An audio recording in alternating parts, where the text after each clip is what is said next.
കൊല്ലം മുണ്ടയ്ക്കൽ അമൃതകുളത്ത് മത്സ്യങ്ങൾ കൂട്ടത്തോടെ ചത്തുപൊങ്ങി. വളർത്താനിട്ടിരുന്ന മത്സ്യങ്ങളാണ് ചത്തത്. കാരണം വ്യക്തമല്ല. വിഷം കലക്കിയതാണോ എന്ന സംശയത്തിലാണ് നാട്ടുകാർ. കൊല്ലം കോർപ്പറേഷന്റെ അധീനതയിലുള്ള മുണ്ടയ്ക്കൽ അമൃതകുളത്താണ് കുളത്തിലെ മീനുകൾ ചത്തുപൊങ്ങിയത്. ഫിഷറീസ് വകുപ്പും കോർപ്പറേഷനുമായി സഹകരിച്ച് മീൻ വളർത്തൽ ആരംഭിച്ചിരുന്നു. 7 വർഷമായി ഇവിടെ മീൻ വളർത്തുകയാണ്. കുളത്തിലെ മീനുകൾ നാട്ടുകാർക്ക് യഥേഷ്ടം സൗജന്യമായി പിടിച്ച് കൊണ്ടുപോകാം എന്നതും ഇവിടുത്തെ പ്രത്യേകതയായിരുന്നു. കുളത്തിലെ ചെറുമീനുകളും വലിയ മീനുകളും ഉൾപ്പെടെ ചത്തുപൊങ്ങിയത് കണ്ട നാട്ടുകാർ കൗൺസിലറെ വിവരമറിയിക്കുകയായിരുന്നു.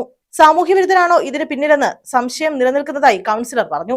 ഓക്സിജന്റെ കുറവും അമോണിയയുമാണ് മീനുകൾ കൂട്ടത്തോടെ ചത്തുപൊങ്ങാൻ കാരണമെന്ന് സ്ഥലത്തെത്തിയ ഫിഷറീസ് ഉദ്യോഗസ്ഥർ സംശയിക്കുന്നു. വിവരമറിഞ്ഞതിനെ തുടർന്ന് കോർപ്പറേഷൻ ഫിഷറീസ് അധികൃതർ സ്ഥലത്തെത്തി പരിശോധന നടത്തി. എന്താണ് ഇതിന് കാരണമെന്നത് വിശദമായ പരിശോധനയ്ക്ക് ശേഷമേ വ്യക്തമാവുകയുള്ളൂ. കട്ടുള്ള ഇനത്തിൽപ്പെട്ട മത്സ്യങ്ങളാണ് കുളത്തിൽ നിക്ഷേപിച്ചിരുന്നത്. മേയർ, വില്ലേജ് അധികൃതർ ഉൾപ്പെടെ സംഭവ സ്ഥലത്തെത്തി. ന്യൂസ് ബ്യൂറോ, കൊല്ലം.